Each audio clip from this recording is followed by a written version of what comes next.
امبارح في مصر الساعة 2 بالليل اللي هو يوم 14 مايو 2025، والناس قاعدة في البيت عادي، وفي اللي نايم وفي اللي راجع من شغله متأخر ماشي أو بعربيته. فجأة الكل حس بزلزال قوي جدا. معظم المناطق ما تأثرتش الحمد لله، لكن في بيوت قديمة للأسف اتأثرت ووقعت كمان. ومن أكتر المناطق اللي حست بالزلزال هي المناطق الساحلية زي اسكندرية.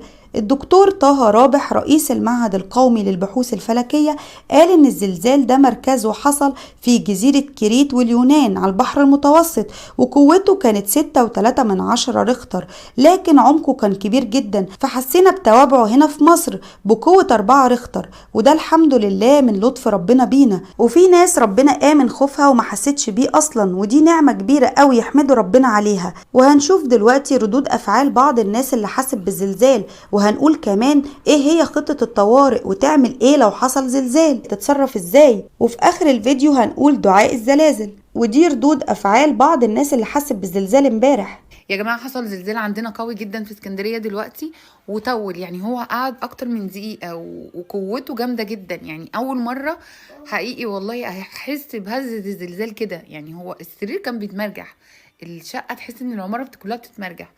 زلزال في مصر دلوقتي حالا، زلزال قوي جدا بيضرب مصر، من اقوى الزلازل اللي شفتها في حياتي.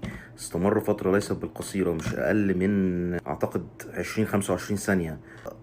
اقوى زلزال شفته في حياتي، كل حاجة كانت بتتهز حواليا بشكل قوي جدا، بشكل ملحوظ جدا. يا رب يحسن ختامنا جميعا. حرفيا الزلزال اقسم بالله صحاني من النوم.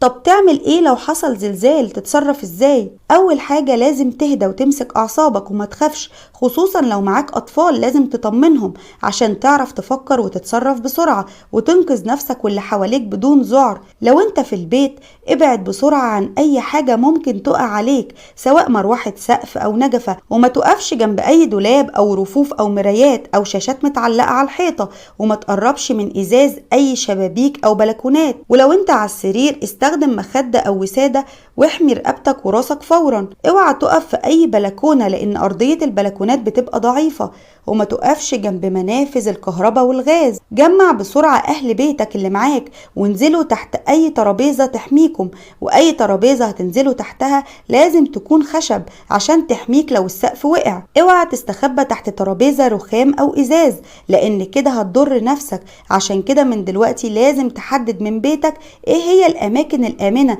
اللي ممكن تستخبى تحتها. لازم تجهز من دلوقتي خطة الطوارئ عشان لو حصل اي زلزال مفاجئ ما تضيعش اي ثانية في التفكير. وانت مستخبي تحت الترابيزة انزل على ركبتك واحمي راسك ورقبتك بايدك. ولو فشلت انك تستخبى تحت اي حاجة حاول على قد ما تقدر تبقى ثابت في مكانك في اي زاوية او ركن، ما تقفش في منتصف الغرفة لان دي اكتر منطقة بيكون السقف فيها ضعيف. واكتر الناس اللي بتتصاب في الزلازل هم اللي بيفضلوا يجروا من مكان لمكان. ولو انت حاولت تهرب من المبنى اوعى تستخدم ابدا المصعد او الاسانسير، حتى لو انت ساكن في دور عالي جدا استخدم السلالم أأمن حاجة. أي موبايل تلاقيه قدامك خده فورا عشان لو المبنى انهار لا قدر الله وانت تحت الأنقاض يساعدك الموبايل تتواصل مع فرق الإنقاذ. أما لو حصل الزلزال وانت في الشارع وسايق عربيتك مثلا وقف العربية بسرعة لحد ما تنتهي الهزة، وما تحاولش تسوق وما تجريش بالعربية عشان الأسفلت ممكن يتشقق من الهزة الأرضية دي وتعمل حادثة. ابعد كمان عن الجبال والأماكن المرتفعة. أما لو انت ماشي في الشارع ابعد بسرعة عن المباني وأعمدة الإنارة والأشجار العالية، وابعد عن كباين الكهرباء والغاز، وما تقفش تحت أي كوبري أو نفق. اجري على أقرب أماكن مفتوحة وخالية من المباني زي الميادين الواسعة والحدائق. ولو انت على الشاطئ أو قريب من البحر ابعد عن البحر فورا لأن الهزات الأرضية دي ممكن تتسبب في موجات تسونامي مدمرة. فمن دلوقتي لازم تستعد وتجهز نفسك وتحفظ خطة الطوارئ دي كويس لأن الزلازل بتحصل فجأة بدون أي توقعات أو سابق إنذار. الزلازل والبراكين هي آية من آيات الله عشان الإنسان يتعظ إن ربنا قادر على كل شيء، والدنيا في لحظة ممكن تنتهي، فلازم الإنسان يعمل للآخرة ويتعظ. تعالوا معايا نقول دعاء الزلازل. اللهم إني أسألك العفو والعافية في الدنيا والآخرة.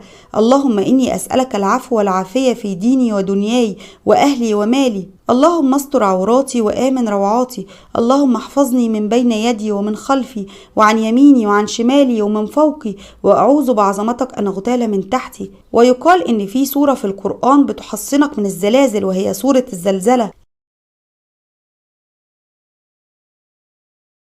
لو عجبك الفيديو انشره في كل مكان للتوعية. ربنا يحفظكم جميعا يا رب، ودمتم في أمان الله. مع السلامة.